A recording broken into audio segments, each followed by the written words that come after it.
Welcome back to The Watch, and it is time. We have been, I've at least been watching this with keen interest. We've looked at trailers and everything, and the Willow TV series is finally out. It might look like I'm on my own, but I am actually joined once again by my lovely wife, the lady. How are you? I'm doing great. It's been a little while since I've been here, and so it was about time that I made another kind of appearance. Absolutely. Well, it's the release times of these things that, I love that my wife joins me anyway, but it doesn't necessitate it because Willow was released at like 6 at night for us or something? Yeah, it was sometime between 4 and 6 p.m. And so with the guys all knocking off at normal office hours, it kind of left us to watch it. And well, usually we might have been out, I all watch it today, but I had meetings scheduled that I can't reschedule, and so we had to watch it last night and we're reviewing it tonight. But okay, so Willow, if you've seen me on Twitter, you might have already seen some of my impressions, but my dear, what did you think of Willow? Now, it had been years since I'd even seen the movie, so I binge watched it all. So I watched the movie and then the 2 episodes, and I still got confused. And I don't know if that's an indication of how tired I was or my lack of interest. I'm not really sure. So for me, it was bad, quite bad, as in very bad. Not as bad as Rings of Power. We're not in like 0 out of 10. Believe it or not, there were 2 likable characters in this show for me. Everyone else was unlikable. And one of the greatest failings of this show, most important character is not included in those 2 likable characters, which is Willow. He's like, I should say that like up front and center. Is it Waldrick or something? Davies is the actor. Yeah, Warwick Davies or something. I don't know what happened to him, but his acting is some of the worst I've ever seen. His monotone delivery, no inflection in his voice is just like, oh wow. I wasn't really fazed. You can have people that just don't talk entertainingly. That's it. I guess he's the most important character. I know, but people can be like that. And so I wasn't fazed by how he spoke. But once again, I was tired. I'm going to show an example as we go through the episode. Like in one of the worst cases that I just had to cringe. And it's not the only one. He is unfortunately consistently bad. I loved him in the first film. But in the first film, he was fine, okay? Of course, the standout was Val Kilmer in the first film. He had so much charisma and character. But this one is, I don't know, like I said, don't know what happened to him, but it's like all acting talent has disappeared. There's that. Then there are plot issues. There are big character issues where major characters are hugely unlikable. Even though there's 2 likable ones, everyone else is really unlikable. I'm actually interested to see who you think is likable, because I wasn't actually interested in any of the characters. That's also scathing as well. Like, for a character-based show, you need someone to latch onto. Even though I said they're interesting, they're not carrying the show in any means, and I'm not latching onto them, but they were okay. Like I said, they were enjoyable.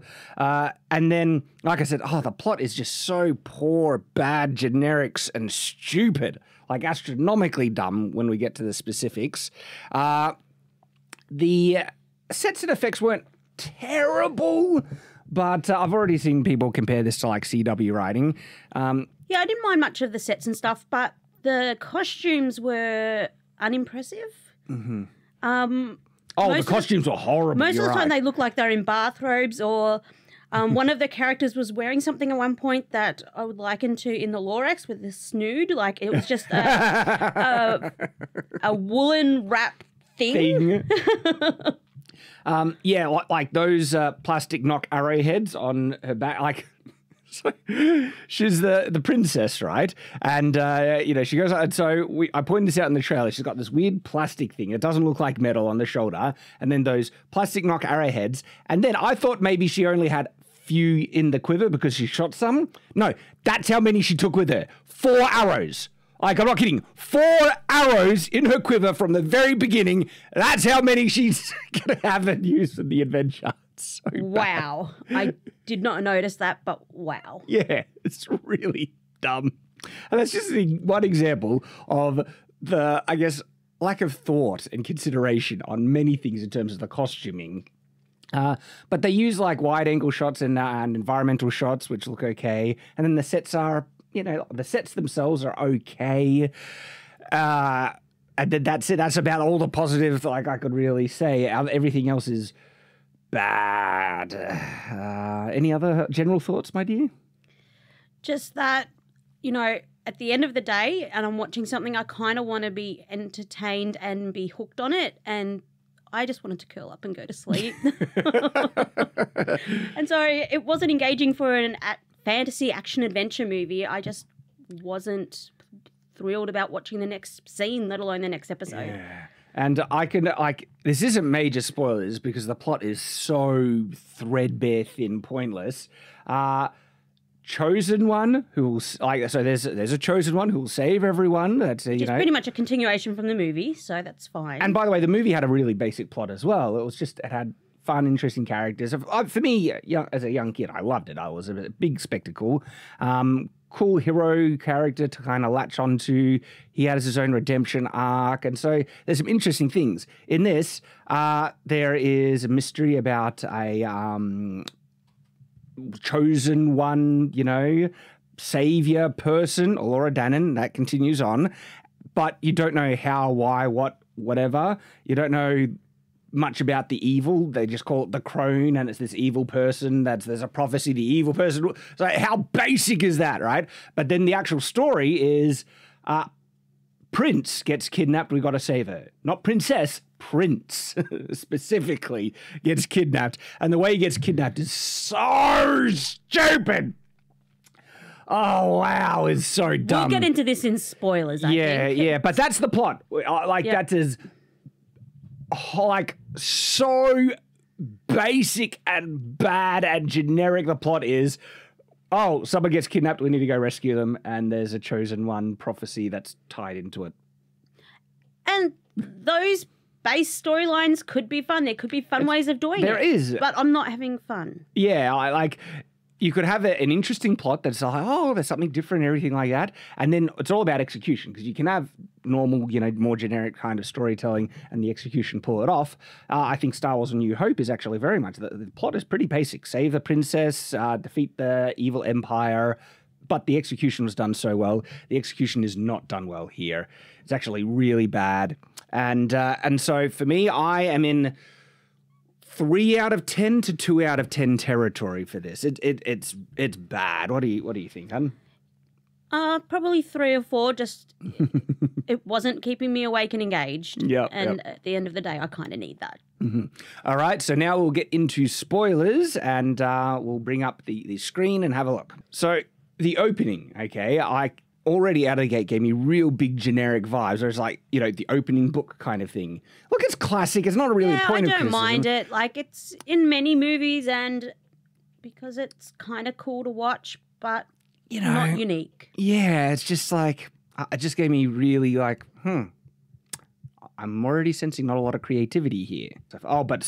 I do think they did an okay job of flashbacks because it was enhanced enough that it didn't look like it was stealing something from years ago. I think it's aged well. It aged quite well and integrated fairly well with what they had. What I have an issue with in terms of this flashback is the commentary, right? This actually really annoyed me. So it's Saoirse. They got the same actress who plays Saoirse, and she's playing the same character. And she gives a flashback, and she talks about Willow. And Willow is a pure-hearted... he has a pure heart with unfailing courage. It's because she says 2 heroes save the day. And then the other hero was an impossibly conceited thief, liar, and rogue. And I was just like, he went through a redemption arc and became a really noble, brave hero, self-sacrificing hero who, saved the day. And I'm just thinking, why are you tearing down Madmortigan already? And they ruin his character. They actually turn him into a jerk who basically abandoned his family. And it's just like, we can't even have classic heroes. We've got to tear him down. Because Madmortigan was he was the character that I kind of latched onto because he was so heroic and awesome and cool. He was a swordsman and everything. And yes, he was a rogue, but like I said, he went through a redemption arc, and they're not even acknowledging like the good in him. They're just like, oh, he was an absolute loser. It kind of feels like what they did to Han Solo. Yep. How it's kind of like he was a rogue. He might have changed for a bit, but he went back to his old ways and left his family. Exactly. And I was just like, oh, come off it. Oh, it really annoyed me. And so that's the flashback. Then it goes into a prophecy. Willow had a prophecy that, darkness will come again. And we find out later what Saoirse does to try and prevent this prophecy. And she banned magic in the world. Now, it's funny, like, okay, her mother was an evil sorceress and almost killed everyone, so I could see that she probably thinks that magic could be very dangerous and bad. Yet at the same time... It was saved by magic. It was saved by magic. Magic was absolutely essential to defeat the bad lady. Those without magic couldn't stop it. Exactly. You needed to get... I forget her name, but you watched the recent movie. It's the old sorceress lady who helps him out. Oh, I can't remember. She just like... I got nothing. She was essential in saving everyone. I just know she kept changing what animal she was. And yeah, but the fight scene at the end, she's got the wand and she's like, yeah, that part where she spins around in the air.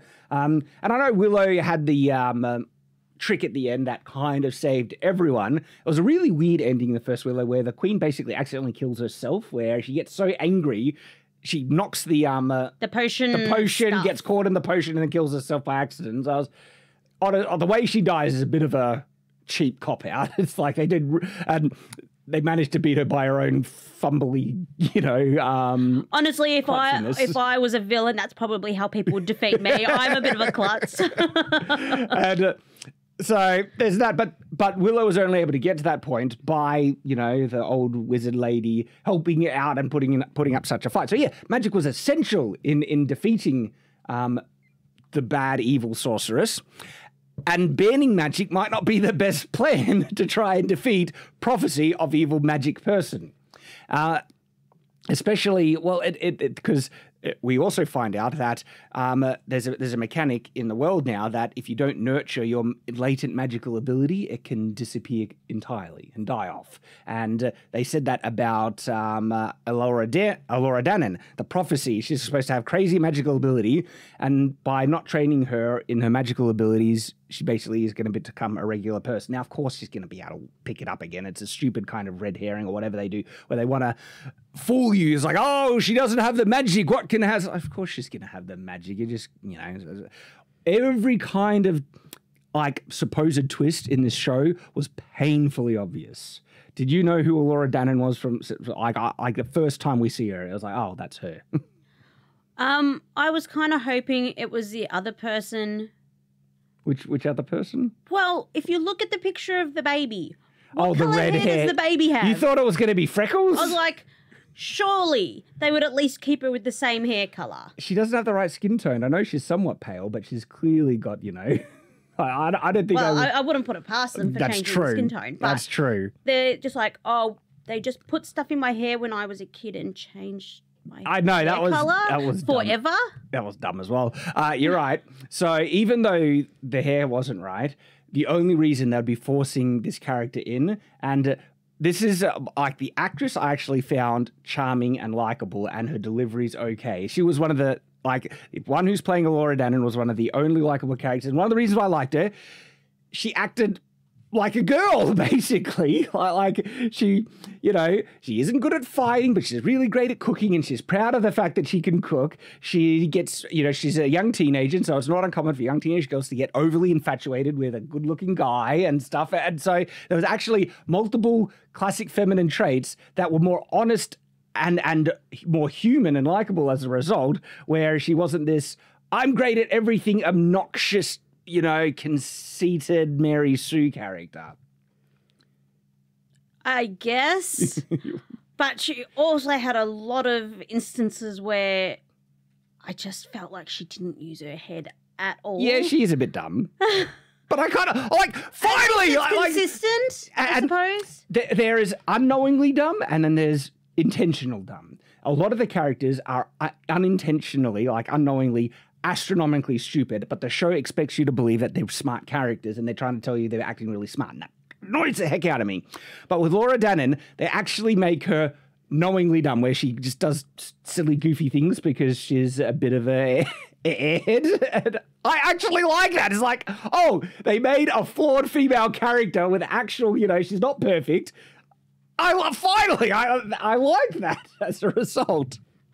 It's because I think it's just because I'm robbed of just a more realistic female character often. Okay. And maybe it's just water in a drought. So the thing is, though, because she was actually, I found her somewhat likable from the very beginning. They clearly cast a good actress for that role. And so it's like, oh, there's no way this character is going to be a side character if they've made sure they got such a competent actress filling the role, making her likable and everything like that. And so she's not a side character. And the only reason they would be injecting basically a nobody cook into the story is like, she's clearly secretly, she's Laura Dannon.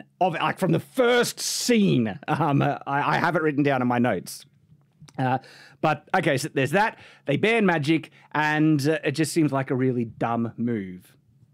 Good work there, Saoirse. So then it cuts from the thing to this fight scene. This is a bizarre, because they're both wearing masks. And is this honestly the only reason they wear masks is to do a bait and switch to make you think like this is a serious fight? So if we actually play it for a little bit, it's like, oh, look at this.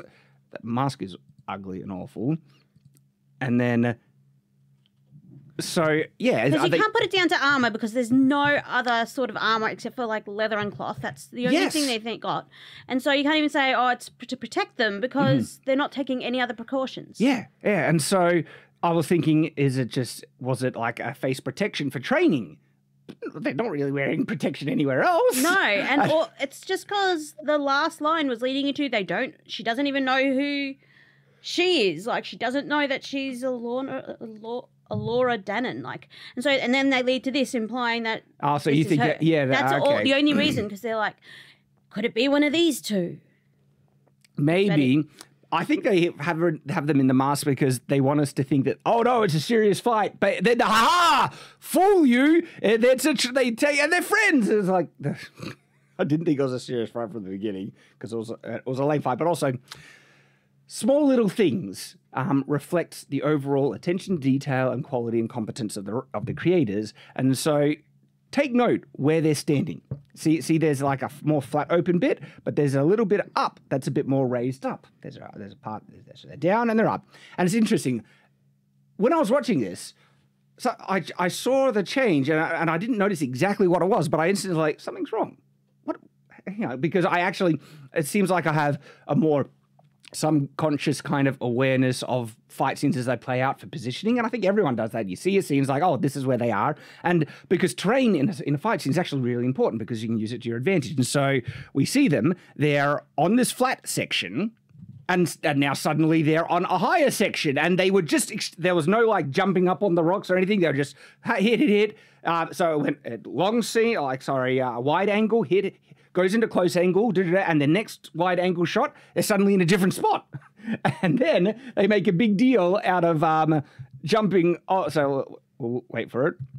Oh, the overswing. Do you see that? The big, it's bad. And there's spins. Like, this is an awful choreographed fight scene. And look, it's not important. Well, only in the fact that they're supposed to be really good at it. Yeah.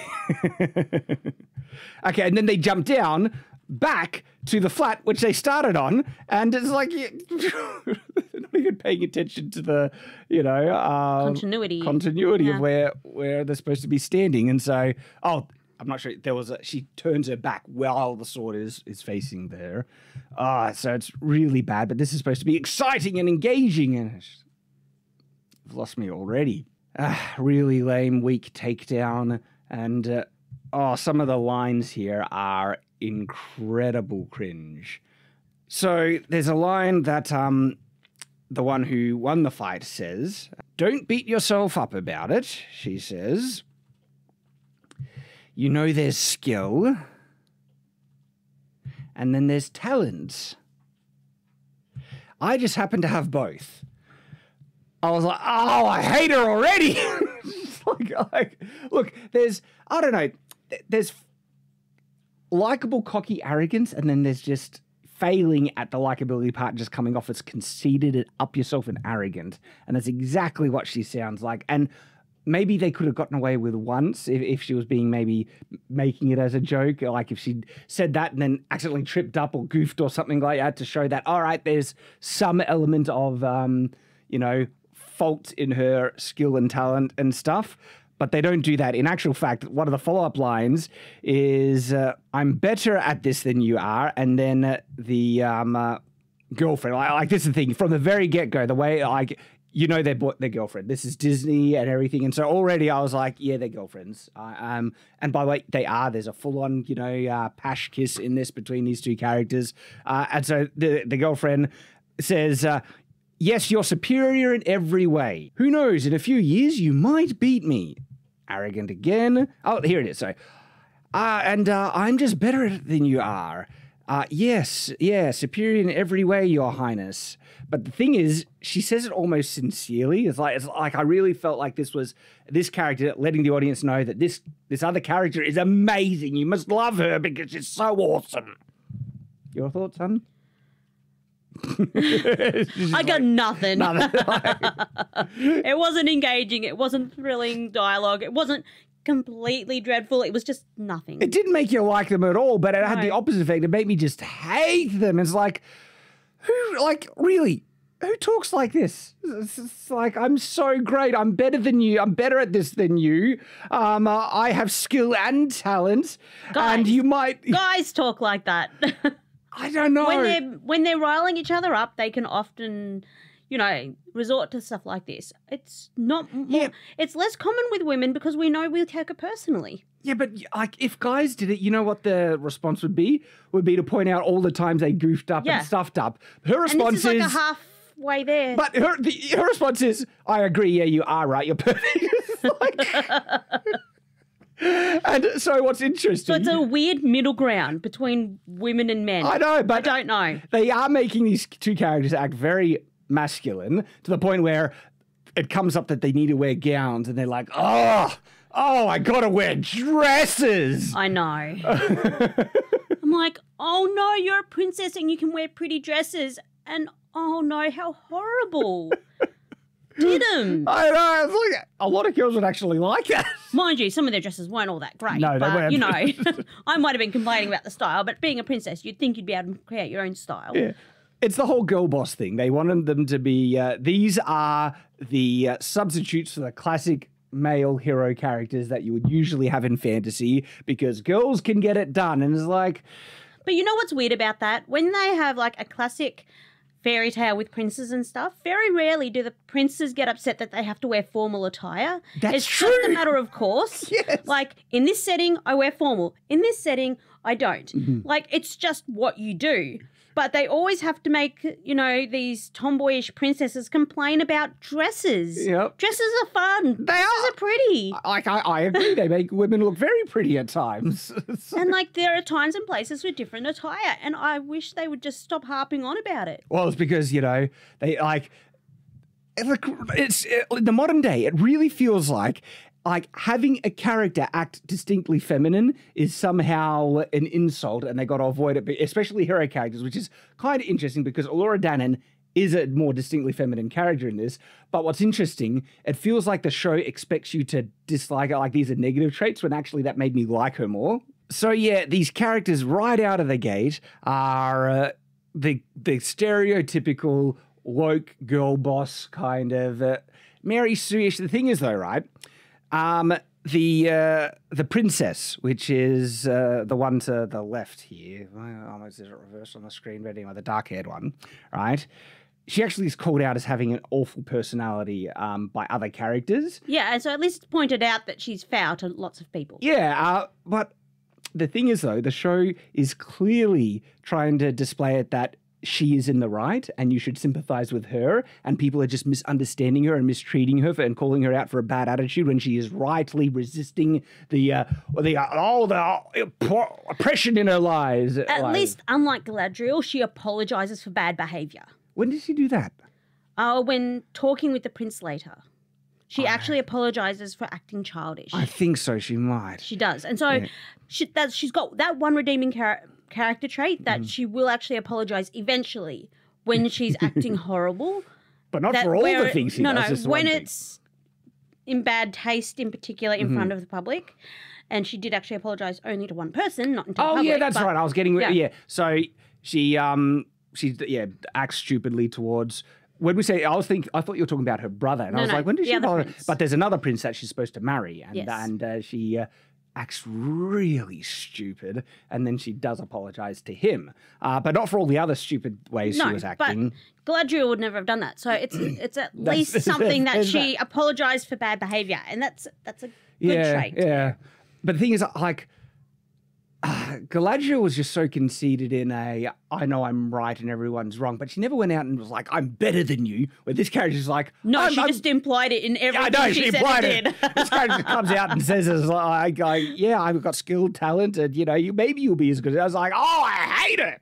So great introduction off the bat. I was like, yeah, you're doing well. And it's interesting. So the scene continues, right? He says, like, one day I'm going to prove it. And it's following on from the, I'm better than you are, you're superior. And so she's like doubling down. And so what she's saying, one day I'm going to prove that I'm so superior in every way. Again, arrogant as anything. And then she says, like a non sequitur, don't tell me you don't think about it, going past the barrier. And I was like, doesn't exactly lead on from what you were and then the about. next sentence just contradicts it anyway. What was the next sentence? She then went on, how we always talk about going past the barrier? Like, don't tell me you don't think about it. You just stated that you're always talking about it. Like, it's a weird sentence. You're absolutely right. Oh, yeah. Their armor isn't great, but it's interesting. They kind of have a fold. So see, there's a bit of a fold, and then they have tassets hanging down from the fold. Okay, maybe. Look, I don't think they're ugly, which is pretty good. I've seen some really ugly fantasy armor, and that looks nice enough. And, I actually think I quite like the helmets, especially when you put down the visor. It actually has a pretty cool look. So I don't actually mind the armor in this as knowledgeable as I am about armor. Yeah. And so... there is a sister and brother in this show. The sister is dedicated. She's a girl boss. She's so great at fighting, everything like that. And the brother, you can guess what they do to the brother. He is lazy, womanizing, irresponsible, effeminate idiot. But the thing is, though, right? It's like, okay, he likes the women. That's actually not, especially like effeminate. It's actually there a lot of classic male characters, like to be the romancers. James Bond was a romancer and stuff like that. And the thing is, though, as lazy as they try and make him out to be, he's not terrible. He tries to make things right when the sister does stupid things to her betrothed, and he's actually kind and friendly, even though he forgets about the women that he gets to fall in love with him and stuff. And then when there's bad things happening, he grabs the sword to try out, which is a dumb idea, but still he has an element of courage, and he swings the sword around like he knew how to use it. And so I don't think they've completely made him useless. A total loser. And they've just sort of focused on his negative traits, but haven't thrown away that he might possibly have some redeeming traits as well. Yeah. And the context of this scene is that basically there's an innocent girl from the kitchens that he has wooed, and she's like, oh, that's Laura Dannon. Like, what? Oh, look, I saw her in the trailer as well, and the trailer doesn't reveal she's a Laura Dannon either, but they do reveal that she becomes part of the quest or needs to get saved at one point. And the only reason why they would justify her going further in the show is, there's something secretly special about her. You're so used to reviewing these things. Like, you look for this stuff and I just kind of just watch it. I mean, the tropes are very easy to spot, especially when you're dealing with, writers that are not creative, especially if they're untalented, because what happens with these writers is that they're usually lazy, and then they go just towards the most lazy, obvious tropes that you can default to. And sure enough, it's like, supposed unknown, non-special character, but there is going to be something secretly special. Just like, she's the chosen one. Yeah, I literally have a note here, which I wrote in this scene. The kitchen girl is Laura Dern, and it's very obvious. So she professes her love to him pretty quick. The thing is, though, it's not uncommon for teenage girls to get infatuated with good-looking guys. This is true. This is true. And so I actually think that's a more honest, thing about like a young girl. And he's a prince. He's a good-looking prince. And he's probably been whispering sweet nothings into her ear. And so she's basically like... She doesn't look like a teenager, though. No. She 20... looks a lot older. And so she acts like a teenager, but doesn't look like a teenager, which I suppose is fairly common in Hollywood movies and series and things. But I think that's why I kept getting stuck with her character. She's acting like a petulant and annoying teenager, but doesn't look like one. Mm-hmm. And so I just keep feeling like, just grow up already. Yeah. But I guess she is supposed to be young, maybe 16 perhaps. Yeah, I think there's just 18 around there, something like that. Yeah. And so the exchange here is basically, nothing what they said about you is true. Oh, some of the things are kind of perhaps true. She's like, oh, are they really? But you're different. I really like you, he's saying. And it's just, he's being insincere, but he's just doing it to woo her. She believes it and is like, I love you. And she professes her love. And then they get interrupted by this soldier guy. And what he is wearing doesn't make sense. No, it doesn't. It's like you have these weird tacit things hanging off your belt and then a leather kind of apron or waistcoat thing. A lot of belts and I don't know. A lot of the costumes in this are just bizarre. Mm-hmm.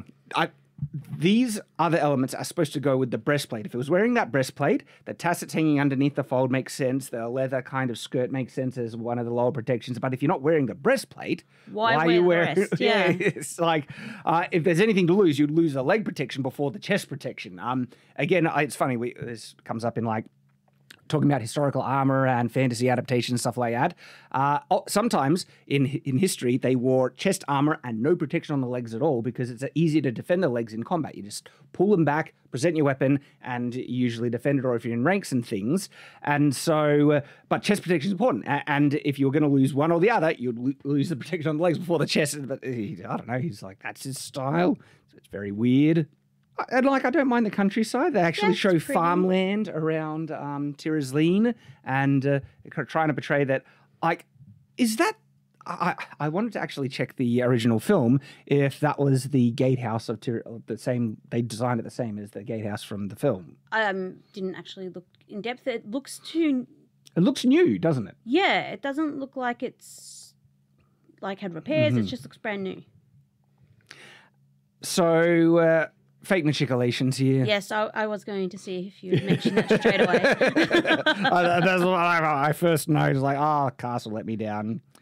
And so girl bosses are talking and they're like, you know how I feel about gowns. I got to wear dresses. This is it's like, gosh. And even when she was collected and told she needed to clean up for the reception, she's like, does my brother have to? And they're like, yeah, somebody else is going to go get him now. Yeah.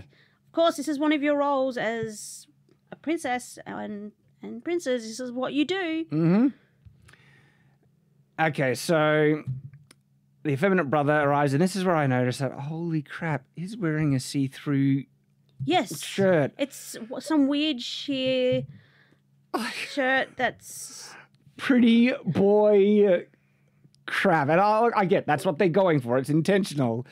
It's like, it just made me, Yeah, and she's got the nice silk shirt. I'm like, couldn't he just have worn a nice silk shirt? Yeah, let's see if we can get a shot of them both. And it looks like he's got leather pants and just some of the costuming in this is very confusing. And look, it's the reversal of roles that I think is rubbing me the wrong way, where she's wearing practical kind of masculine-looking clothes and he is wearing very frilly, feminine-looking clothes because you can't have women act like women and you can't have men act like men.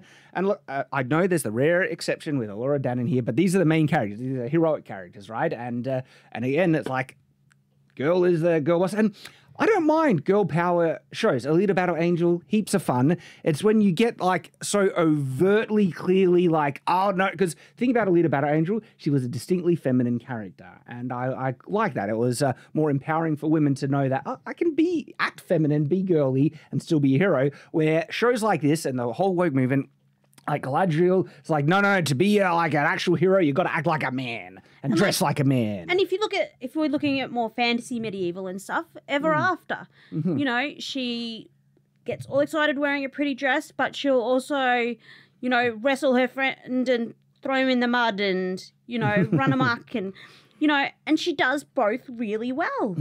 One of the things that I love about Mistborn, right? It has a tomboy main character, Vin, and she was raised as a thief, you know, on a crew and everything like that. And she is introduced, it's minor spoilers, but this is kind of the contextualization, because one of the ideas Brandon had for the show was basically My Fair Lady crossed with a heist film, where you have this girl from a rough background introduced into needing to be taught like a High society, act like a lady.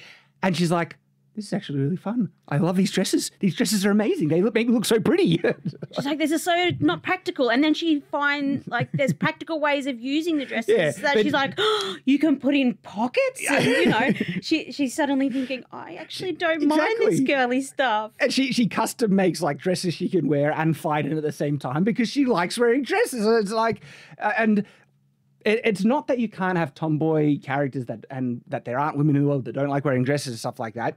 But on the large majority, okay, there seems to be this disdain for heroic main character, you know, action girl characters to have something against traditional femininity and acting like a girl. And so they have to be manly and they don't like dresses and stuff, when it's just, it feels more true when you have characters that more act like normal people, right? And Vin was a great character because she was a complex character. She wasn't like a cookie cutter, but she, like Brandon acknowledged, just the reality that she's a girl and she probably likes things that girls like. And I love those fun mixes. That's what I find enjoyable. They've still got their little things that they love that might not be considered girly, and then they also love different aspects of being girly and not all aspects. Yeah, like out of every single girl I've ever met, and I think of all the tomboys, I can't think of any like tomboy girl that I've known that still did not have a couple of very distinct feminine traits, okay? That they were still women and girls.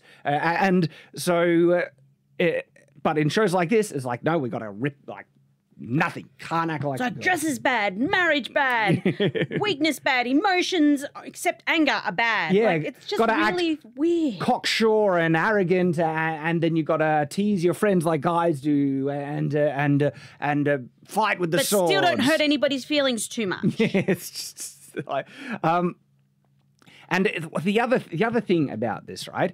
Like, look at her height. She's short, she's slight, she doesn't have a lot of weight and power generation in her corner and stuff. And so in a fight, just because, like, outside of superpowers or something to justify it, she's not going to be nearly physically imposing or strong enough to take on, like, monsters that are twice her size and everything. And there's a reality, people, why men often occupy the combative role. We're pretty good at it, and there's a couple of natural traits that usually gives us certain advantages. And if you're going to have a female action hero, you need to justify why they're so competent in combat. And sometimes like a really satisfying way is actually acknowledging their natural weaknesses. And two shows, they're not great movies, but there are fight scenes where female action character gets in a fight scene, and the fight scene acknowledges that they are drastically overpowered by their male opponent. It was, I think it's Gemini Man with Will Smith. There's a female secret agent. She gets in a fight, and she's overpowered by strength in a way, and she has to account for that and fight in such a way that was actually a very satisfying fight scene, even though the movie wasn't that great. The fight scene was very satisfying. She still wins, but she had to work through her natural limitations. Really good. The remade Tomb Raider one has a fight scene between Tomb Raider and a guy in like a swamp kind of area. And you can clearly see the guy is stronger than her, and she has to do certain locks, work around a little bit. And so those types of fights are satisfying because it acknowledges reality. And then you could have just superpowers, like Alita Battle Angel. She's got a superpowered robot body, or Wonder Woman. She's got superpowers, something like that.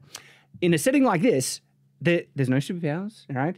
And they're not going to acknowledge. She's just going to be able to smash down men twice her size. And you're just like... Like, really? We have a 12-year-old and a 10-year-old, and they would both flatten me. And they haven't even reached teenage. 12-year-old and 10-year-old boys, you're Boys, referring to yes. our sons, yeah. So our 2 oldest sons would flatten me, Yeah. and they haven't even reached their full size yet. Exactly. But they are matching you and I already. Yes, but like, well, it's funny. The 12-year-old is like the boys around 12-year-olds match, the shorter ends of the height for women. But our 10-year-old is really tall for his age, and is actually taller than the 12-year-old. He's taller than I am. And so both of our sons then are, already got the height, and that's the reality. That's the natural reality. These exchanges here, with how effeminate and annoying the brother is, they do actually make him somewhat likable in the sense that you didn't like him? Or? Actually, he's the closest person that I came to liking because he would call her out. Yes. And, he was purposely trying to woo a woman. So talking about things and doing things that would appeal to her. And he had learnt what worked. And so he might it might sound like gibberish to his sister, but he's like, hey, it works. Don't mock it. Yeah. And there's even one point where he points out, I love you, even despite your winning personality and stuff like that. Like, he actually has a level of charisma and charm that works in his favor. And so if it was in isolation, I could probably accept that this is just a womanizing kind of character. It's just that in the contrast between him and his sister, you clearly see what they were going with, where they wanted to feminize the male character and masculinize the female character. But in isolation, I could see a lady's boy, charismatic rogue character that could have fit and more naturally in. And there are likable elements about his character. There are. So then they come across the mother. This is Saoirse. And once again, I feel like she's got her bathrobe on or something. I don't understand her costumes in this. She always feels like she's just gotten out of bed and she hasn't gotten dressed for the day yet. Yeah. Like, there's no elegant hair. The dresses all look like bathrobes. I'm a bit lost. You're absolutely right. Like, she doesn't look like a queen. There are the occasional decent exchange here. And so the writing is bad, but it's actually better than Rings of Power, where sometimes you get a witty exchange where... And you get a little chuckle in. You get a chuckle. Like, you find out that he's in love with this girl, and she's like, you're not really in love with him. What's her name? Dove. What's her real name? And so he's like, because he doesn't actually know, her real name. I call her a dove because she's so lovely. And then... Saoirse just saw that he's got a hickey on his neck and is like, what's that on your neck? Oh, I must have been bit by a firebug. And she's like, are you sure it wasn't a dove? And it's like, look, good line. I'll acknowledge where there's a good line now and then.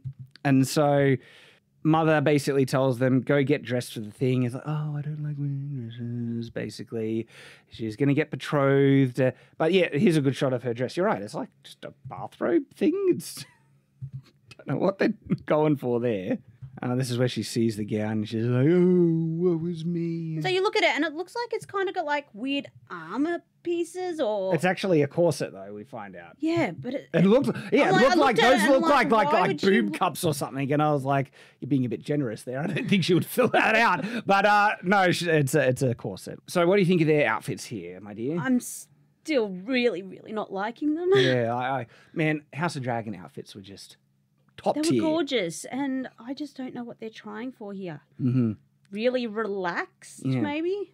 Again, they've gone out of their way to make the sister look quite boyish, especially with the short hair. There's one even angle where she's not wearing makeup, she's got the short hair. I could have thought I was looking at, just a thin boy. Because... really, and even when she's dressed up to look, she's wearing a feminine dress, it's like, you can tell, look at... She's got shorter hair than the brother. She does. Oh, my goodness. And so she's basically find out that Freckles is getting accepted into being a knight. Have you told your girlfriend? And all that stuff. So conflict, be invested. I don't give a crap. These characters are unlike, especially the sister and the girlfriend. They're unlike. We don't care, but they're trying to make, all this stuff. There is Flash. This is Flash from the rebooted Spider-Man. So I'm just going to call him Flash because I don't remember his character name at all. Oh, that's right. That's where he's from. I was thinking I was recognizing him, but it must have been like the facial hair that was throwing me off. Yeah. And he is the one being betrothed to the sister, and they're basically just complaining about it. And then there's like reports of people going through, and there's a magical barrier that's supposed to like protect everyone. It's supposed to do something. Okay. And there's differing opinions of what it's actually for when they have a discussion later. Yes. And so people are basically unclear. There's a magical barrier, and it's there for a reason.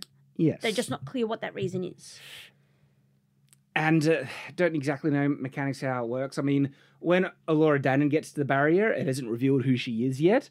But I instantly was like, she's Elora Danan. The barrier is made to... They said to protect... They actually do say the barrier was made to protect Elora Danan. By protection, to just keep bad people out.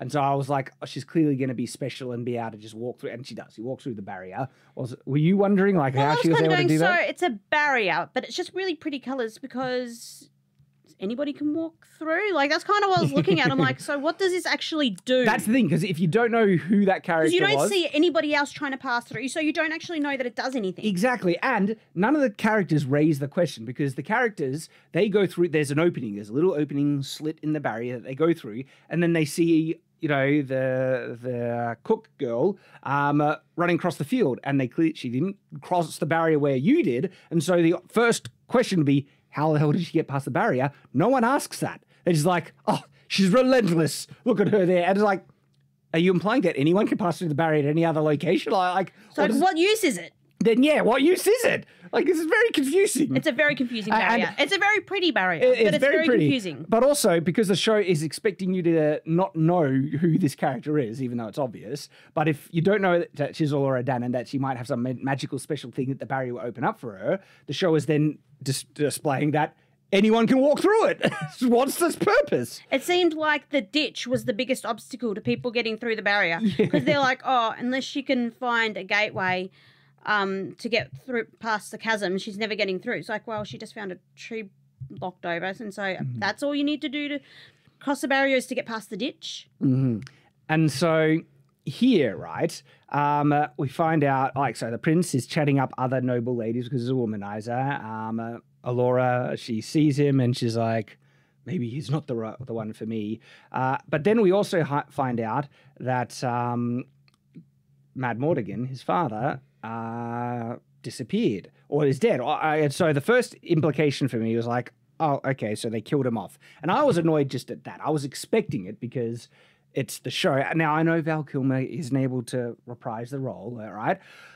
But they could have recast him, okay? Mad Mortigan was like the main character, just like Willow was. And so, and they recast people all the time, right? And so it's not that Val Kilmer can't reprise the role that they're getting rid of Mad Mortigan. It's because can't have the traditional male hero in this. That would be problematic. And so then he would be the one going on quests. Exactly. But then it turns out later on, he's not actually dead. He abandoned... they couldn't have... Well, then they implied that he just abandoned his family because that's all the kids knew, that they hadn't been told that he was going on any sort of mission or anything to help them, or anybody else, that he just left. That's all that they bothered telling the kids, like saying he abandoned you. And then it turns out he went off on a quest to find some special item to help her. Oh, why didn't you tell your kids that? Yeah. You purposely went out of your way to make them think your dad abandoned you like you were worthless. And that's the context you get as an audience member for a while. And it's like, why are you trying to assassinate the character that we all loved? It's like, he's a problematic male hero. That's why. Toxic male. And so, because even, remember, the flashback, they referred to him as a conceited liar and thief. Rogue. Not about a hero, self-sacrificing, courageous man who actually did help save everyone. And... well, he was a reluctant hero, and then he stepped up. He went through a redemption arc, you're right. But they completely ignore that. They want to, so they're just crapping on Mad Mortigan, and it's just frustrating. And so this was the first kind of crapping where it's like, yeah, he's just dead, get rid of him, useless, and then we find out it's even worse. And look, so Elora, she's like, do you think that Countess is pretty? I actually like, yeah, that would be a natural reaction of someone who's infatuated. She's feeling a bit self-conscious, again, the only character I kind of like that we'll find the other character I like. So it was Elora Danan, and there's another character. The brother is, like I said, he has likable traits, but the way, so it's I hate You go back and forth about so him, yeah. as a result, he's not like a fully likable character to me because there's so many things that annoy me. But Alora's likable, and we'll meet the other guy who's likable. This threw me a bit. Okay, the princess is being betrothed to this other prince from another realm, and they have a dance thing, and she's dancing in a kind of affectionate way with her girlfriend in front of everyone, and I'm like, Are you even trying to hide it at this point? Like you're the person you're getting betrothed is like right over there. And how normal is it for women to just dance with women, even as like, I don't know, mutual friends? I guess they're making it a very fantasy world where this is the way you can do things. I mean, in traditional, like, you know, they're not going medieval traditional kind of medieval courtship at all. Guys dance with girls dance with guys. It'll be really weird to see two guys dancing together, even as like, is it platonic friends? Is that the word? Or two girls dancing? That would be weird, all right? And then if you say, no, it's perfectly acceptable with this fantasy world that the girls can just dance with girls, they're at a feast for the betrothal of her to this guy. Like, sure, okay. Doesn't want to be there. Doesn't want to be any part of this. Yeah. Doing her own thing. And nobody's reacting to it yet. So she finds out that the girlfriend is going to be trained as a knight and will abandon her. And so she snaps and starts acting like a cow in front of everyone, making a scene. And at least the show kind of acknowledges later on that she's acting like a complete idiot here. Because she basically starts to like, oh, are you worthy of me? Blah, blah, blah. There's a story where another princess was once betrothed and they held a tournament to try and win who's going to get her favor. And there was an unknown knight that beat everyone. And then they took off the helmet. I was really the princess who beat all the, like, it's just like, even in their own like fictional stories, they have to have girl bosses that are like, you know, and a princess beating all these trained knights. I was like, come off it. They didn't even call her Merida.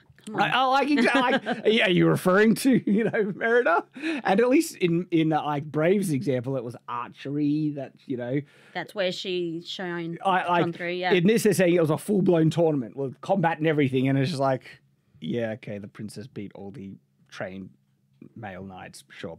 And then she's like, "What could you do to win my hand?" And then she's going to like she puts a pumpkin on her brother's head and is telling the prince to throw a knife at it. And I'm like, okay, there's stupid and inconsiderate, and then there is unrealistically brain dead retardation. Like, she knows the prince, right, can't throw a knife, and she's getting him, what if he actually did it and actually stuck her brother? Like, does she, what's going on? Like, if we're supposed to take, and the show wants to say it seriously, the girl, like, so the sister does not give a crap about the brother. She's willing to let some untrained, you know, guy throw knives at her brother, and then she goes to do it, right? And she literally raised the arm to throw it. It's like this was a normal thing that they've done, and I'm like, what? Are you kidding me? And yes, she gets stopped by the mum, but still, she full on went to throw that thing. And the show wants us to believe that she's so talented that she would never miss. And the brother just has the confidence, like, no, come off it. Bull crap. Don't give me this. All right? And so I disliked her already. And now, she's like, I don't even want to see her on screen. She's just so insufferable. So at least the mum basically calls her out. And sends her to bed, basically. She says, you showed everyone you're a petulant child that needs to grow up. She's actually, no, that she's a psychopath that was willing to mutilate her brother and throw knives. Like, she's much worse, but all right, at least you went that far. You should have gone much further with how insane she is. But the thing is, though, right, the mother's saying this. The show unironically wants you to think that Princess here is in the right. Like, getting betrothed against her will. This little conversation I actually thought was pretty good. The mum's comeback. Yeah. Well, actually, yes. Yeah. I know exactly what you're saying here. It's like, no one chooses. So the mum says, no one chooses. I'm a prisoner, sentenced to a life I didn't even choose. Yeah. And then the mum comes back. And she says, no one chooses their life. And then she's like, their mum. And she's like, yes, that's right. And if you think I'm tough, you should have met mine. And I was like, yeah, that was a good line. Yeah. From Saoirse there. But then she like she completely like they built up Saoirse as someone like, you know, maybe a responsible mum shutting her down. Then the brother comes in, and the brother's actually being capable. He's like, all right, it's actually not such. The guy you portray is not such a terrible guy. I smoothed it over with the things. I think we can get. And so he's actually being competent. And then Saoirse comes at him and basically metaphorically kicks him in the nuts. Like, look at this. He'll talk to the king. He'll smooth things over. And then it's like, I think you should stick to chasing girls. I'm like, what? Like, this is what you want him to act like capable, diplomatic, smooth things over. So Saoirse just like, you're useless. Stick to being useless. I want you to be useless. Stick to chasing girls, right? It's like, no wonder that's what he does. If he gets put down for being helpful. And then rather than sticking your nose in matters that you're incapable of understanding, like, what the hell? Like, I think he did a pretty good job understanding it and smoothing things over. It's like, and not of your concern. It's like, brother, prince of the realm. It's like, man of the house. This betrothal and making sure things go smoothly is none of his concern. It's like, holy crap. That line there, they gave Saoirse a good line and then they just destroyed her character in the very next line. Like, that is next level, like, just awfulness. Look at her face as well. That's the face. But, you know, if they go deeper into it and maybe make it as like a traumatic way of her dealing with the fact that her husband's left years ago and she's really got an issue with men taking control because look what's happened. Maybe it'd be part of character, but instead she just attacks them both. And they don't address this again. No. Like, she just stands there for a bit, like, get to bed. And I'm looking at this like, well, no wonder the brother is. Yeah, exactly. This is why he acts like this. It's all he gets sent to do. It was awful. And is it intentional? Are they going to go that way? I don't know. But for 2 episodes, they don't address it at all. And it makes Saoirse look awful. And she basically says, she's effectively saying, you are useless. Go back to being useless. I will not put up with you trying to be competent or helpful in any way because it's none of your freaking business. We hate you. Go back into the gutter. Like, basically. What? And these are her heirs. Yes! So Saoirse is awful. And by the way, when I say awful, there's a flashback in the next episode, which also makes, like, she's awful, like, consistently awful now. So they've also ruined Saoirse. And, like, mind you, she didn't have a whole lot of personality in the movie. That's true. Like, she was the daughter of an evil queen that basically defects because she gets wooed away by the sweet talking of Mad Mortigan, falls in love. That's to the extent of her personality, really. Her redemption arc was very weak. It was like, it wasn't because badness, it was because I have the hots for a guy. Yeah. Basically. But still, they were trying to portray that now she's genuinely good in the film, and so you're kind of expecting that. But no, she's awful. But instead, she's still got her age-old habits of being the daughter of a bad guy. Is it intentional? Well, if your intention is to make me hate Saoirse, well done, you've done it. I good on you. And it's also betrayal because you do think that Saoirse is now a good person. Yeah. And then you get this and you're like, oh, okay, wow. Not quite sure what you are now. So the brother, he doesn't let that get him down. And there's a good line where he says, look, you're my sister and I love you despite your winning personality. I was like, at least someone's calling her out. But again, the show actually wants you to empathize with the daughter. Like, her life is awful. She's being made to marry someone she doesn't want, empathize with her suffering.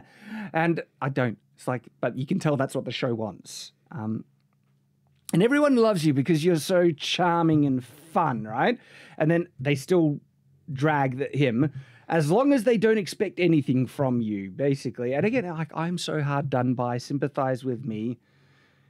And the moment they do, you'll just leave. And so, again, she is unfairly vilifying the brother, basically just like the dad. Because as soon as they expect anything, you'll just leave, just like Dad did. And so,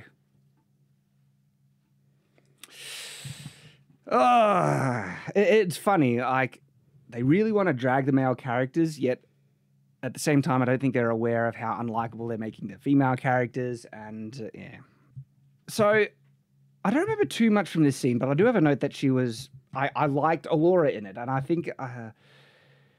She tried breaking it up with him, and she's like, I can never be. I think it's just like, sorry, what were you saying? No, go ahead. She says, I got so distracted that I burnt my muffins. And like it's been mentioned before that her muffins are amazing. Yeah. And so that was like the height of travesty for her. That how could she ever have burnt her muffins? That made me like, these feel like just more real kind of things. Like she's a cook. She takes pride in her cooking and she, Because of you, it's being messed up. And so I need to take control again. And the brother was just told that he doesn't take anything seriously and you'll just leave and everything. And so there's a very disingenuous moment from him where to prove everyone else wrong, he's like, I'm going to commit. I said I love this girl. And he proposes to her right here. And she's like, oh, wow, okay. It's not the greatest marriage proposal, he says. But if it was good, would you don't mind fact be the worst, but if it was, I think I was like, if it was better, would you accept my proposal? Like, that's definitely something we can discuss. So anyway, they make her likable. Princess is running away because, again, girl power. Woe is her. Woe is her. And gotta grab my girlfriend, give her a big old kiss. And it almost was like a kiss without consent, but she seemed to be into it. And then she's like, oh, you feel like that about me. Okay, basically. They're talking. Here's a little keepsake. Yeah, blah, blah, blah. Saoirse has a nightmare. Bad guys attacking. It's a slow build-up, but the bad guys eventually come. There's a flying one that drops people down. And I was just thinking, several people become aware of it pretty quickly. The brother does. The queen does. And I think, okay, raise the alarm. Why isn't anyone raising the alarm? Why is it screaming, we're under attack, get everyone Where out. are the soldiers, apart from the ones falling from off the wall? Only a couple of soldiers actually go out to fight, like a handful, like 4 maybe, right? And the first tactic the queen decides to do when the castle's under attack, I know, I'll go out and fight them myself. It's like, what? Don't call her guards or soldiers, anybody. Just, I'm going to grab a sword and fight myself because she knows how to use a sword. We know that. But she's old. Yeah. And you have, also, even if you were capable, you're a very important person. And you're a single person. Yeah. You have an army at your disposal. And look, the brother acts like that as well. And I like that, it shows that he's capable with the sword. I felt that they were going to go full, completely useless. He tries to pick up the sword and bumbles it. But he can use the sword. That was good. But then he also fails and gets kidnapped. So there's that. And technicalities. Yeah, right. But even with him grabbing the sword, you're like, no, you're an important person too. You're the prince. You have an arm. Just raise the alarm, send out the soldiers, deal with the bad guys, right? This whole show seems to lack the ability to understand the importance of princes, princesses, and queens. Nobody quite understands that they're actually important and should be protected, not should be on the front lines. Yeah, and I mean, I get that the princess gets caught out. She's already outside and the people are attacking her, so she might get caught in the fray. But, then they say, the other soldiers comes get to safety, get in the castle. And instead of going to the castle, they just go inside the bailey of the castle, wait for them to get in, and they fight anyway. It's like, no, get to safety. You're the princess. You're important. And what would happen, right, if she was, because I could see that she's so stupid and gung-ho. It's like, I'm going to prove myself. I'm a girl boss. I'll fight them anyway. The response would be, how you are so reckless and foolish. You shouldn't have done that. And the queen should have come down on her like a ton of bricks for being so reckless and foolish. Interestingly enough, that kind of happens in House of the Dragons. Not fully, but it's when the princess takes a dragon and it's like, that was really foolish. You're an important person. Don't do that. Here, there's basically, good on you for doing it. Yeah, they're princes and princesses apparently are foot soldiers in this. It's insane. And then the queen, instead of raising the alarm, she goes and grabs the guy that she talked to in the prison cell, which ends up, we find out it was the squire to Mad Mordigan, so Mad Mordigan took the squire to go look for the chest, thing. And we don't know why he was not enough context is given exactly about why she was keeping him in prison. He was a thief, but anyway, there's any number of things. But she gets him. She releases him to fight. And it's like, okay, if he's a really capable fighter, I could see you sending him out as cannon fodder. But then she goes with him to fight. And doesn't grab anybody else along and the doesn't way. grab anyone else. Just the guy that's probably malnourished in the prison. It's insane. And the fight is really dumb. And so the princess, she's trying to fight and she's struggling. The Saoirse eventually comes in and starts fighting as well. And then we see the brother and his fighting, and he's just watching from a window. It's like, he knows, like, yeah, maybe I'm not getting it. Like, he doesn't know how to fight, but still, important person. He's a prince of another kingdom. Maybe stare back. But he's just watching, everyone else fight. And that was the last thing that we saw the brother. The brother was basically filing against this beastie here. I feel like their budget was just so low they couldn't afford extras. It's maybe. And it cuts away and we don't see him again. And basically the context is he ends up failing and getting kidnapped anyway. And so that was basically what saw the brother. Saoirse comes in and it's just insane. It's like, why are you doing it? You're the queen. And she's like, I will take them on. It's like, no. Raise the alarm, get to the castle. And as a result, I'm just baffled by the stupidity of what's going on. Robs any potential dramatic tension from the scene. Makes you wonder why they have a castle in the first place if they're all just going to go out and battle everybody anyway. I mean, the friend is getting hit and then, the big guy comes in and he chops off, the monster's arm. And so I understand send him in, and he is the only other likable character in the show for me. What did you think of this guy, though? I was mixed. Mm-hmm. Like, you kind of go, what are you doing here if you left with Mad Mortigan and nobody seems to know where he is and what's going on? Like, yeah, they don't explain. Why are you here? Why are you in jail? Are you useful or are you useless? Like, it kind of just goes back and forth. And so he was just a confusing character for me. I found him likable in the sense that it was lighthearted, witty, and there was a couple of lines where he actually calls out the princess as like, you have no experience. You think you're tough, and it was very cute, and so that you think you're so capable. And, there was a couple of good lines from him a bit later on. Yeah. Again, like, what is going on? Why are they doing this? The monsters disappear. It's after the fight, and they're basically saying, "Oh no, that's the brother's sword. Where's the brother? He was kidnapped." And they're after the brother. It's like, when the people are attacking the castle, one of the first assumptions you might assume is that they could be after the royal family, or at the very least, killing the royal family would be exactly one of the things I'd be very happy about. That's why castles would often contain the royal family. Yeah, that's why you would keep the royal family protected, and they're acting shocked that, we allowed the bad guys direct access to the most important people in the castle, and they ended up getting kidnapped. Darn it, how could we figure that out? I was just like, this show is stupid. It's just like... So there's a farm scene, and... yes, my dear. Yes, I just find this scene really dumb. I will go save him, yes. I just said I'll go save him, yes. I know. And really? It's the princess. It's like, most important people, and...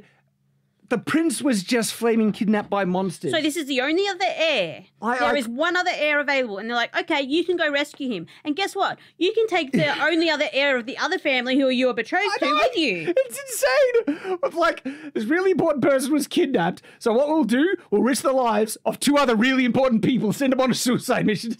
It's so dumb. It's like, no, you would send out like groups of soldiers, 12 groups at piece, right? Scouring the entire countryside. You send out your army and you would send out reward notices. Like, you would go nuclear. You would rely on mercenaries and all sorts of things. Yes. Reward for the return of the prince. It would be huge. The army would be deployed to rescue him. And instead, you send the royal family. 5 people. One very untrained and useless. And like, it's like... It's so Not even dumb. the other king says, hold on, this is really dumb. Yeah. He's just like, okay.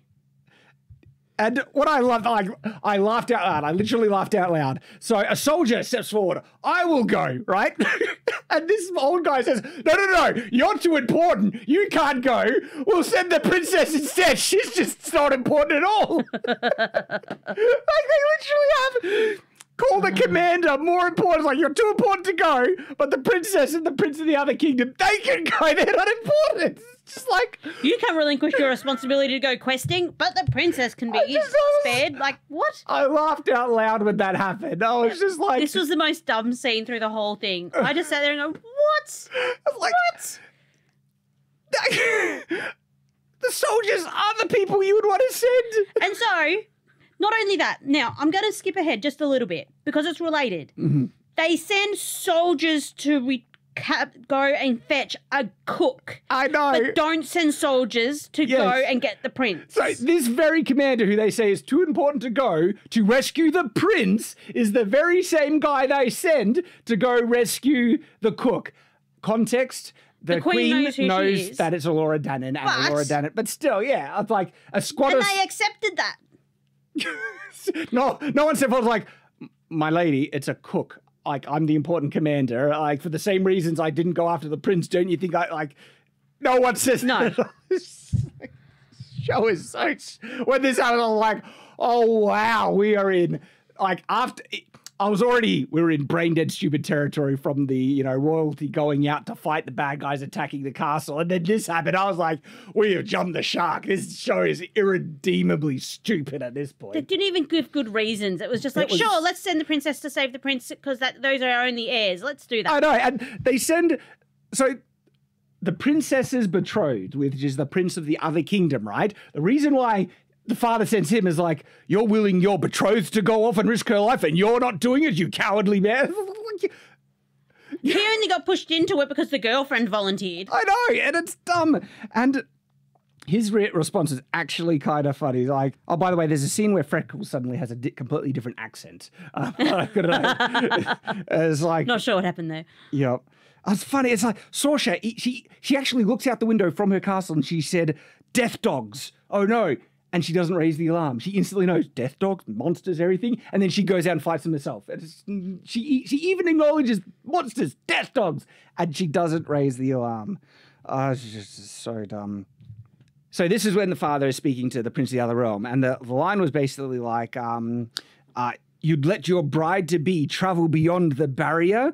And his answer was like, it's not ideal, but I'd learn to live with it. Yeah. I was like, it's the only smart one in this room, right? And what he should have actually said is like, well, they clearly don't value her life to send her off on a suicide mission, so why should I value her life? She doesn't care about her own life. Why should I? But no, they don't have anything like that. But his comeback was good enough. Exactly. He's like, I'd learn to live with this. Good on him. He's like, I don't want to go fight these people. I don't want to go trampling around after monsters. Forget it. And I'd be like, look at my Dad, you're willing to send your only heir on a suicide mission? Like, we have lots of soldiers we could help out. And send some of your soldiers that came with us. You know I'm untrained. I'm incapable of fighting. You want me to die? That would be my, my conclusion. So this is a really dumb scene. Then they send the criminal. They don't explain why or what, if it's trustworthy or anything. But she says, to pay a debt. They don't say what the debt is, but we find out later context must be some type of debt that he had to Matt Mortigan. So he has some level of, I guess, royalty. And I can only assume, and this is bad, right? Like, the audience shouldn't have to fill in the plot holes for the show. But I can only assume that he is not revealing some information about what happened to Matt Mortigan, which is why he was locked up and Saoirse was trying to interrogate him until he revealed what happened, and for some reason is not telling it. That's the only conclusion I can get. And he's the closest it comes to sense of, and it's no place for children. Yeah. Forget the fact that they're royalty and the heirs of the kingdoms, but he's just like, kids shouldn't be going. Well, yeah, duh, neither should royalty. Yep. And then they find out that they need, a sorcerer to deal with this, and all the sorcerers are gone, and then Saoirse's like, there is one sorcerer left. And so in this scene, she's acknowledging that there's a sorcerer who knows enough magic to be hopeful that they need his help, which makes the flashback in the second episode really bizarre, where she says, you're not a sorcerer at all. You're not a great sorcerer. You're not a great sorcerer at all. You're useless, basically. And she doubles down on that Willow is useless, right? It's like, what's going on? So there's contradictions that don't make sense in this. Oh, my goodness. And so we missed it briefly, but this guy got stabbed by a magic staff or something. Yes. And so he's got a wound in his shoulder. That's corrupting him, turning him evil. By the way, there's the 4 arrows. That's all the arrows she takes with 4. Oh, minimum 20. You'd have a full quiver. It's just, and they're plastic knocked arrows with, the cheapness. So cheap. Everything is dumb right now. It's just like, and then the bad guy clearly, the soldier, right? Clearly injured. We'll get so let's send royal family, a thief, and an old soldier. This guy. look at him, right? Like, no one can, like, notice, like, mate, you should be in bed. He's bleeding Yeah. out of his shoulder. And it's just like, and then there's like, oh, evil, stuff crawling out. And Nobody cares about anybody in this show. It's There's little care factor. very bad. They send 5 people to rescue the prince. Like, in other words, they don't give a crap about his life. My goodness. And so montage of them riding across the countryside.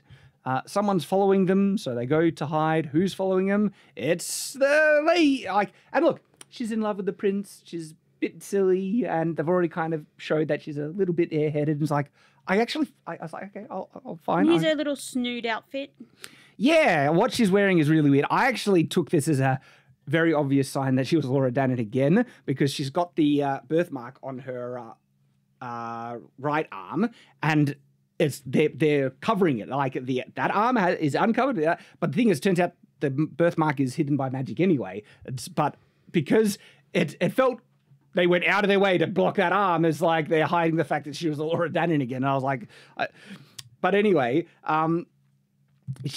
there's a little exchange I like here where she basically, what could you do to help us? By the way, right, you've already accepted useless people on this mission, which is the betrothed, the prince guy. And so what's one more person? What's one more? And Alora actually comes out and says something practical. It's like, well, you need someone to, clean the horse. Can any of you cook? Can any of you cook? She's like, somebody's got to cook, right? That's actually a very practical, thing to propose. And I like this guy's reaction. He's like, you can cook? He's like, he was, so, are you any good?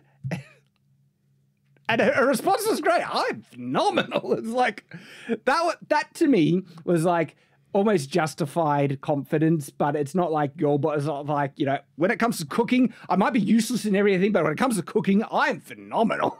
So she knows her skills and she'll stand up for it. I like that. I like, they did make Laura and that other guy actually likable.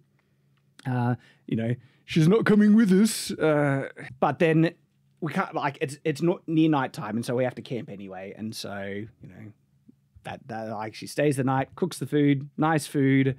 They end up having a conversation to try and add even a little bit of context about the barrier. And it turns out this is where Alora Dannon comes up. It's like, what happened to Alora Dannon? Well, I just liked the exchange where she's like, have you ever been in a fight? She's like, oh, like a yelling fight. She's like, no, when somebody's actually trying to hurt you. And then the guy goes back, have you? Yeah. And she's kind of just completely shut down. Like, every fight she's been in has been a practice training type thing. Nobody's actually trying to hurt the princess. This is true. And look, again, I like that he is the one that, does it. And so he eats the thing and is like, wow. And it's like, phenomenal. Like, okay, like, I like it. Yeah. The conversation about the barrier. And there is that line where he basically says, so the big warrior guy is like, you're so naive. It's actually quite adorable. It's like, okay, someone actually calling her out that this princess is not hot stuff. But the show actually wants you to believe that she is. That you can tell that's the context of what they're trying to portray. But anyway, Alora Dannon, we know, well, I knew who she was. That was pretty obvious. Sleeping very close to each other, but look, they've already pashed, so they're into it. So Alora Dannon has disappeared, and they assume that she's gone back. It's like, no, what? We know that she's not. There's a gorge, like a massive kind of gorge thing. It's like a big ravine or something. There's a log. There's no other trees anywhere near. And you don't even see like a proper root system where this tree was once in. It's just like it was placed there on purpose. So there's a road behind her that leads straight to it. Yeah, it's like that seemed a little odd. So this is the actual exit. And again, the show doesn't contextualize if you can just walk through it, because Alora does, but they have a gate that leads to a gatehouse of some sort. Yep, the show is actually wanting you to believe that there's nothing special about Alora. And so anyway, the garrison is missing and weird evil writings of the thing. That's actually really significant, but they just ignore that. Okay, sure. Earthquakes happen, tree falls down, but she gets across the barrier anyway, and, she survives. Of course, she'll survive. Barrier opens for her. She walks past. I was expecting it. The show wants you to believe you don't know who she is. They're there, and they're like, oh, they see her there. I laughed at this part, right? But So this guy, you knew he was a red coat from the beginning. He actually is wearing a red coat, close enough. They unceremoniously like kill him off so cheaply that it's like no respect. He goes for into this a rant character. about paying close heed to your surroundings so you don't get caught unaware and die. Yeah. And so he dies. And then he dies right after giving that line, like a joke, and no one sheds a tear for him. It's like, this is clearly an older soldier who served the family long and well. He says that he would know them all as children. Exactly. He looked upon the prince as a son, which is why he chose to like go on the mission, and he dies off and no one even bats an eye. Like, look, he was saying that, and then bang, that's it. And also, they don't even check on him if he falls off his horse. He's just been shot. No one bothers to check on him. It's like, is he okay? It's like, you can survive arrow wounds, all right? Like, the guy might just be, injured and stunned, and they leave him for dead. They're just like, screw him. And look, they're getting a charge, but still, served the family for a long time. Don't give a crap. All these people are awful. And then they're getting attacked by Reavers. And now, okay, so they're basically, see ya, and they all are running off, and there is a spare horse that Allura could jump on, but they... No, well, yeah, because of the old guys. The guys, everyone's assuming he's dead. Like, just get on the horse already. But no, gets on the other one, and this whole thing is... it's a very lame chase. At least they're still shooting arrows, but they're now missing every single one. And, they recognize the guy is like, Borman, you're supposed to be dead. It's like, oh, no, it's not me, whatever. And then they commit suicide? Like... Oh, my goodness.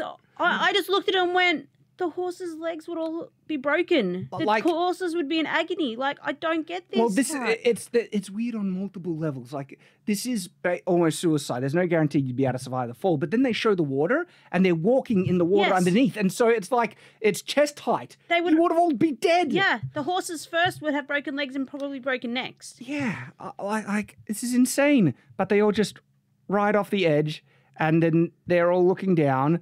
And now they're walking in the water. That's how deep the water is. I was just like, what? Sure, whatever. Okay. Come out of the water. They're panting, and...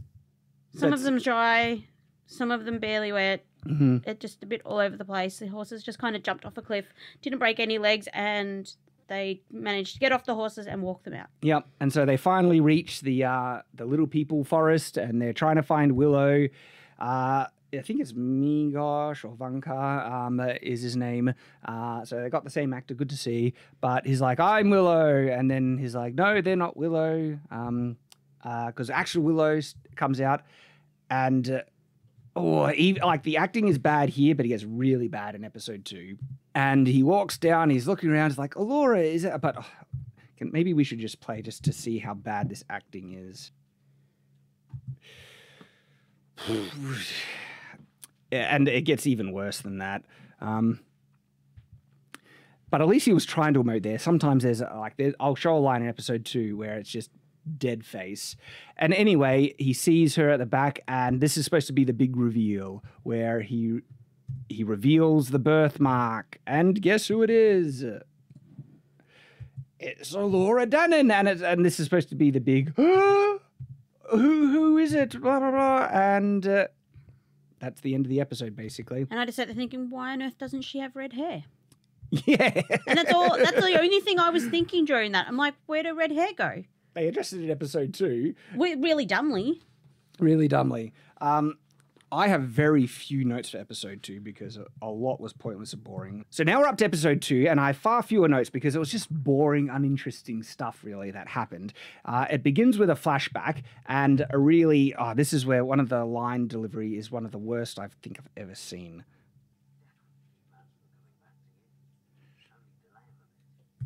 Oh, it's just so flatly delivered. Anyway, so...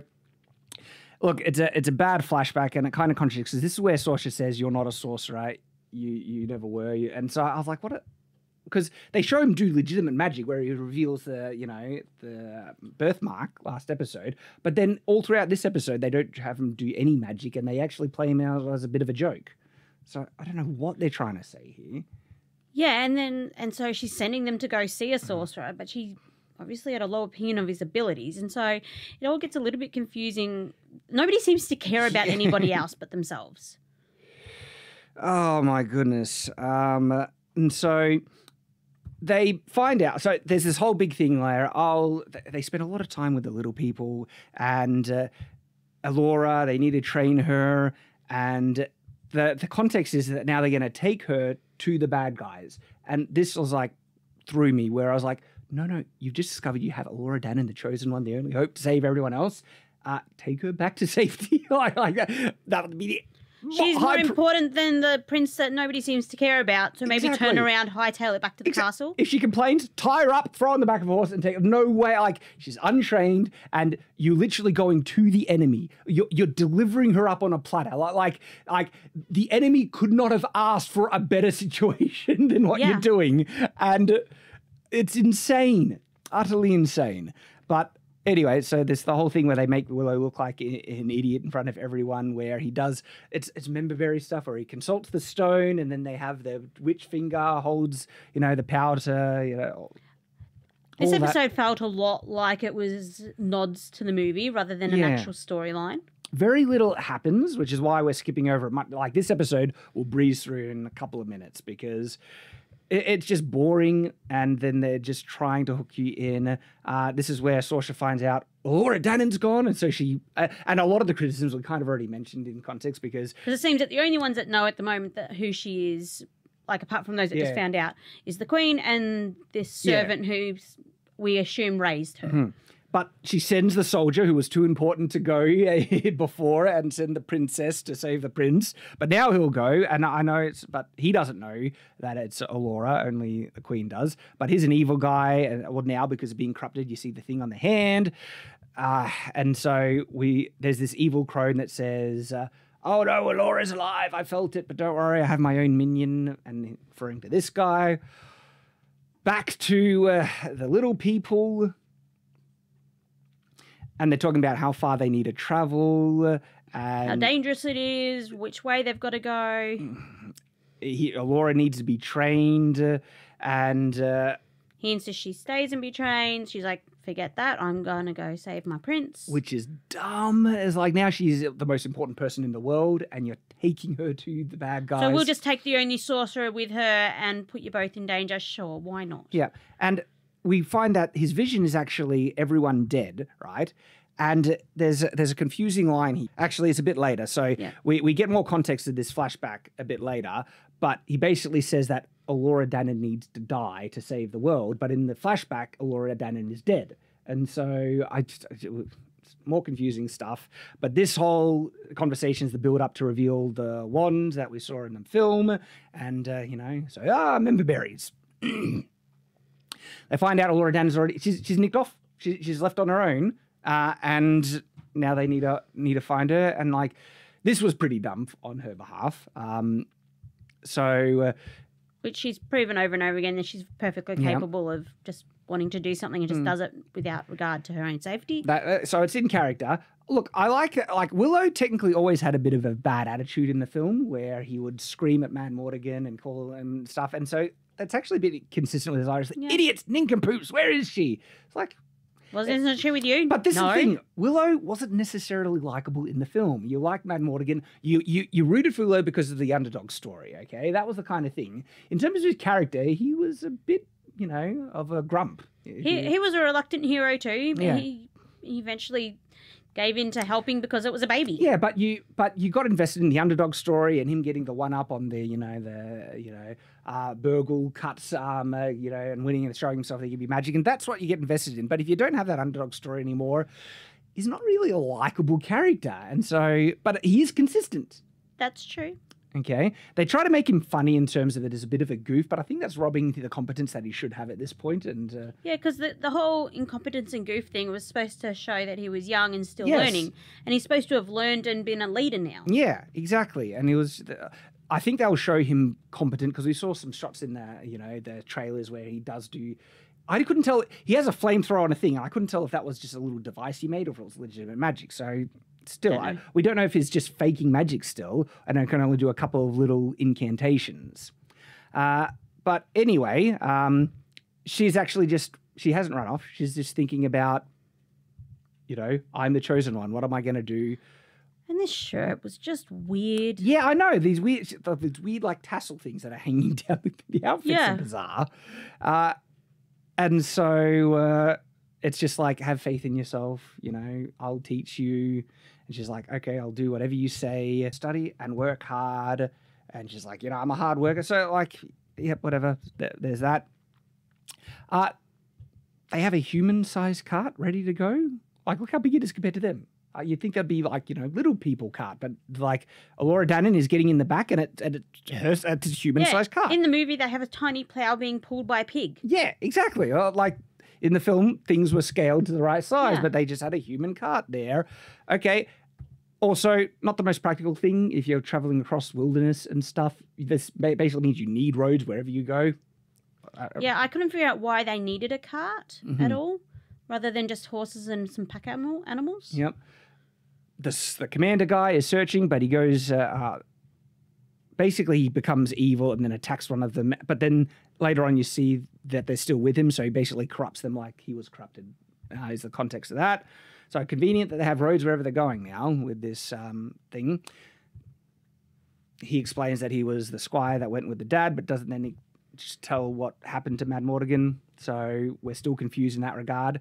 There's one line I liked here where Willow says, you have to forget everything you know. And she's like, well, I don't know anything, so we can just skip that part. So it's like actual self-deprecating humor. She's actually still a bit likable. She mentions she's getting queasy. Willow tries to explain it, and then she throws up on him. This is another flashback to the movie because as a baby, she kept throwing up on people. I forgot that part. Yeah. Okay, so now a lot of this is just getting her to try and say magical words, and she can't say the magical words right. And look, she's being a bit goofy where she's like, she makes funny expressions, like, and Willow's like, why are you making that expression? Just say it like an old person, act human. And like at this stage, I was like, maybe they'll finally put it in a twist and make the redhead the actual redheaded baby, and she had a fake one, and she gets frustrated and said, no, this is how you say it, and then it grows. And I was like, maybe they'll just do that and actually have a redhead. And no, they just have her failing and failing and failing and failing. Yeah. But I already knew that, okay, she's going to show her failing, and as soon as she leaves off screen, they're going to show that it succeeds and she actually has magic, which is exactly what they did at the end of the episode. But I didn't mind her like not understanding and being a little bit silly about that. She thinks she needs to use her hands. It's like, no, you don't use it. And that wasn't terrible. Like, yeah, I think she's likable in this part, but she's failing and she's getting frustrated. You see the betrothed, useless guy taking notes, and so he's interested in magic and stuff. And then we get another flashback of Willow. This was a confusing flashback because then he upsets Allura. She runs back. Sorcia's angry that Willow was trying to teach her against her wishes, and then Willow's like, "I'm insulted. I'll never come back. Screw you all." And it's like, that escalated. I actually got really confused here because at this point I'm like, how many people know that she's Allura, and how do you then hide that with the same child to show that it's not? Like, I was a bit confused on when people stopped knowing who she was and how they just decided that this baby wasn't her, even though it looked exactly like her. Yeah, and Willow's like, I don't care what happens to you or her. I was like, no, it's unjustified to reach that point. Willow, would dedicate his life to protecting Allura. He's invested in saving the world and all that stuff. And so this, flashback where he has this falling out was not justified by what actually happened. It felt really cheap and poorly written. Once again, the armor and the helmets weren't too bad. Yeah, they worked okay. And so he says, I made bad decisions, but it was not well written. Soldiers find the little people, and I was like, oh, are they going to do something interesting and have them actually attack? But no, they wouldn't do that. Disney's they're too weak for something like that, where she tries to tell them they went the other way, and they're like, oh, tracks are going in this direction. Follow the tracks, and they leave. Yep. Not much tension in that. Again, she's trying to do the magic. She can't do it. Getting frustrated. But, all right, he's likable here. Whereas, we got to stick together. We're the glue. He's just being, friendly, charming. It's lighthearted. But still, nothing really is happening. She's run off to be alone. And they say, she's important. We can't leave her alone. and then they end up leaving her alone. He finds her, but then he leaves her alone again. And then they leave her alone, and then at the end of the episode, she gets kidnapped. They don't even go looking for her when it gets dark and she should be back in camp. Like, they just kind of leave her asleep on the ground. The context is like, it's bad that she's off on her own. Go find her. They find her, and then just let her be alone. And again, tense build up. She's trying to do the magic because she was basically giving up. He sits down, they're building a love interest between him and her now, whereas like, I think you're amazing and stuff, and that gives her the confidence to keep trying. I think this is where Willow actually talks about the flashback where, it's the longer flashback, and he says, Elora Danan needs to die to save the world, but in the flashback, she's dead, and it was contradictory. It's like, what are you saying? This is what needs to happen, or is it you're trying to avoid it? So there's Elora Danan dead in his vision, and so that just is confusing. So this vision seems to be separate to the prophecy about her, and it's just all a little bit vague of what parts the prophecy, what parts this vision, and how much explanation is in this vision. Mm-hmm. It just adds more confusion. It's poorly written. Then Elora wakes up, and conveniently, like the bad guy's looking for her, instead of stumbling upon the camp where the fire might have drawn her attention, they like zone in on, magically they find exactly where she is. She's being loud, trying to get the magic to work. And so she's screaming, and then he just kind of punches her out and steals her. And that's the close of the episode cliffhanger. And it shows the magic actually working now. The tree is growing. And so, she can do the magic, but she won't know that she did the magic. And she's kidnapped, and that's the end of the episode. And so, we breezed through episode 2 because, like I said, very little happened in it. Nothing really engaging. No brain. Oh, there was stupidity. There was some really dumb things. Oh, yeah, they did that all right. But nothing really holding you to. The likable characters are still somewhat likable. The awful characters are still awful. It's built on horrible writing and a horrible setup, inciting incident plot. And it's very generic, and there's some really bad acting. And overall, the show is really bad. At this point, I'm just hoping they have some good scenes with the captured prince of him finding practical things that he can do to try to get out, like just doing something useful. They're going to make him useless and pathetic and helpless. I don't know. They kind of rotate back and forth with him. I'm kind of hoping for something half decent, even if he fails, that he's trying, rather than sitting there complaining that he's captured. We'll have to wait and see. I'm going to keep my eye on it, but I have a feeling that very few people will be interested in it. So at the very least, depending on how interested you are in doing these deep dive reviews, I can do episode by episode or just finish off the entire thing and do a review of the end. But still, there's a lot. Like even those 2 episodes, it took us a little bit of time to get through. So maybe episode by episode, because I love original Willow, but still, this show is pathetic. It's an insult to the original, and Disney is just being Disney. It's full of woke crap, as we mentioned, like how we got the girl boss, we got the insults to the male characters and all that, and we got the representation. And it's exactly what we predicted. Let us know what you think in the comments below. Do you want us to keep continuing episode by episode? Because you might not want to watch it, but do you want to see us rip it apart? There's lots to be ripped apart there, but still, thank you for joining us, guys. And as always, stay on watch.